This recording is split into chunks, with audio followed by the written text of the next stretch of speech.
ఇట్లా వస్తుంది అంటారు. I live for KCR, I die for KCR అన్నోళ్ళే పార్టీ మారుతున్నారు చాలా మంది.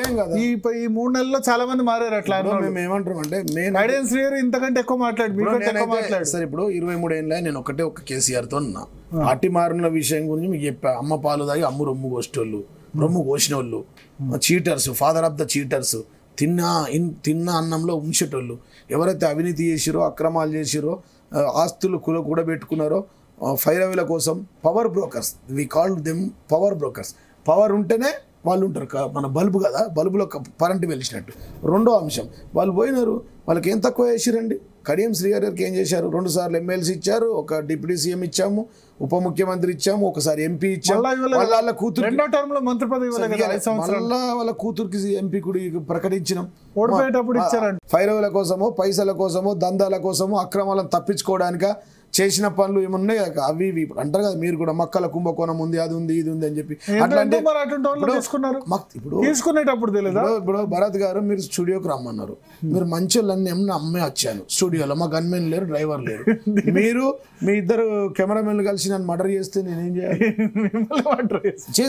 నేను మంచి రన్ లోపలికి వచ్చాను సార్. మనిషి ఉన్నాడు చాలా మంది. కడియం శ్రీహరి లేరా? కడియం శ్రీహరి ఎమ్మెల్యే గెలిచిన తర్వాత మహేందర్ రెడ్డి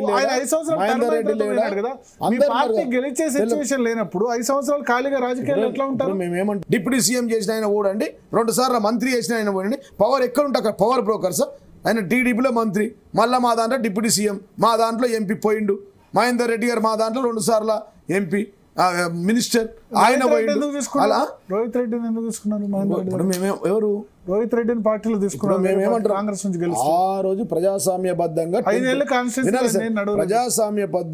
10th షెడ్యూల్లో రాజకీయ ప్రజాస్వామ్యబద్ధంగా 10th షెడ్యూల్లో 3/4 మెజారిటీ ఎమ్మెల్యేలు మా పార్టీలోకి వచ్చి మాకు మా దాంట్లో జైన్ అయితే అందరూ ఒకసారి జైన్ కాలేదు. జైన్ అయ్యారు. మీరు అందరు జైన్ కాలేదు. ఎలక్షన్ ఇప్పుడు పార్లమెంట్ ఎలక్షన్ ముందు భరత్ గారు తలసాని శ్రీనివాస్ యాదవ్ డైరెక్ట్ గా క్యాబినెట్ లో తీసుకున్నారు. ఫస్ట్ టర్మ్ లో తలసాని శ్రీనివాస్ యాదవ్ డైరెక్ట్ గా క్యాబినెట్ లో తీసుకున్నారు. అప్పుడు అందరూ ఒకటేసారి జైన్ అయితే మీరు అన్నట్టు 2 థర్డ్ మేమేమంటాం అంటే ఒక్కొక్కసారి తీసుకుంటారు. వీళ్ళలాగా చెప్పలేము. మేము ప్రజాస్వామ్యబద్ధంగా 10th షెడ్యూల్ ప్రకారం మెజారిటీ ఎమ్మెల్యేలు మా దాంట్లోకి వస్తే తీసుకున్నాం. ఇలా 23 పేజీ నెంబర్ సార్. కెమెరామెన్ గారు మేనిఫెస్టో తుక్కుగూడలో నిన్న రాహుల్ గాంధీ గారు రిలీజ్ చేసిన దాంట్లో 23 పేజీలో 13 అంశం వాళ్ళు ఏం పెట్టారంటే, we promise to amend the 10th schedule of the constitution and make defection leaving the original party on which the MLA or MP was elected and automatic disqualification of the membership in the assembly or parliament. చెప్పేటి నీతి సూత్రాలు సొచ్చేటి వినాలే భరత్ గారు. చెప్పేటి నీతి సూత్రాలు సొచ్చేటి గుడిసెలు. ఇదేందండి? అదే stage మీద రాహుల్ గాంధీ గారు అదే page మీద మేము తీసుకున్న ప్రజాస్వామ్యబద్ధంగా 10th షెడ్యూల్ ప్రకారం తీసుకున్నాం. మళ్ళీ మీరు కన్ఫ్యూజ్ అవుతారు.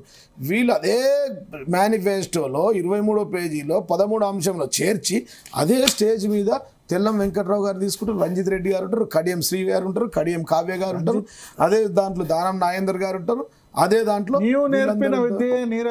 ఇప్పుడు మేము ఏమన్నామంటే భరత్ గారు మీరు చెప్పచ్చు, నేర్పారు 2 టర్ముల్లో మీరు తీసుకున్నారు. మేము తీసుకున్నాము కాదన్నట్లే. రాజ్యాంగబద్ధంగా ప్రజాస్వామ్యంగా తీసుకున్నాం. కాంగ్రెస్ ఒకటేసారి రాలేదు. కాంగ్రెస్ మేనిఫెస్టో చూడండి మీరు. కనబడకపోతే నేను దీంట్లో చూపిస్తాను. రాహుల్ గాంధీ లేదండి మీరు చెప్తే రాహుల్ గాంధీ రిలీజ్ చేసే మేనిఫెస్టో ఉంది కాదంట. ఏమంటామంటే మేనిఫెస్టో అది మేనిఫెస్టో ఒకసారి చూపిస్తాను కదా, అక్కడ పబ్లిక్ కూడా నేనేదో ఇప్పుడు ఫిరాయింపుల విషయంలో ఇప్పుడు వీళ్ళనే కాదు ఎమ్మెల్యేలు కాని వాళ్ళు కూడా పోతున్నారు. ఇది చూడండి సార్. ఇప్పుడు మీ జిల్లాలో కూడా చాలా మంది వెళ్ళిపోయినారు ఇప్పటికే. ఇది మేనిఫెస్టో సార్. ఇది మేనిఫెస్టో 5 న్యాయ్ 25 గ్యారెంటీ. ఒక్క నిమిషం కనబడుతుందా సార్? 23 పేజీలో 23 పేజీ మీ పాయింట్ నోటెడ్. ఒక్క నిమిషం సార్. లేదు నోటెడ్ కాదు. ఒక్క నిమిషం కెమెరామెన్ దగ్గర తీసుకోండి సార్ ప్లీజ్. నాకు ముఖం కూడా యూపీఎండి కొద్దిగా. ఇది చదివింది ఇది ఉన్నాయి. అదే స్టేజ్ మీద ఉండి అదే స్టేజ్ మీద మీరు చేస్తే రాహుల్ది చెప్పింది నమ్మాలనా, రేవంత్ గారు చెప్పింది నమ్మాలనా, నీటి ముట్టలుగా భావించాలనా? నేనేమన్నదంటే చెప్పేది ఒకటి ద్వంద్వ నీతి. రాహుల్ కాంగ్రెస్ ఈ రాష్ట్రంలో డబుల్ ఆర్ ప్రభుత్వం నడుస్తుంది. ఒకటి రాహుల్ గాంధీ కాంగ్రెస్, 2 రేవంత్ రెడ్డి. ఇంకో డబుల్ ఆర్ ట్యాక్స్